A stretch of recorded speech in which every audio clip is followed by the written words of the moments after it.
Hi, it's me again with Corel Tips and Tricks, and I just did a video about how to make this. And while that video was loading, I was just playing around with a star. I thought that would look pretty good in a star, so I took a star, make a five-sided star, hold down the control button to get a perfect. We'll make a five-sided star, holding down the control button to get a perfect star. Let's make it a little bit bigger. You can always grab from the handles. And then we're going to use the Extrude tool again. And doesn't really matter which way you go, but you got to click on your item, then extrude it. And then right here is your rotation. And bring it up. And in this case, I don't really think it matters if you have it perfectly perpendicular.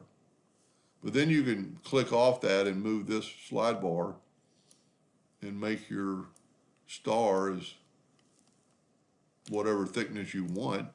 We can actually rotate it still now. And then pretty important thing is go to object and break the extrude group apart. And then just start deleting lines you will not be able to see when you fill it in. Like you wouldn't be able to see that. You won't be able to see any of this, or this, or this, or this, or that, or that. And then what's so cool about it, I'm going to do this one in color. Let's make the top red, and let's make the bottom blue. Just see what it looks like. And what is cool about this, you can take it and right-click no outline, and then you have a offset looking 3D looking star. And you could do, a lot with this.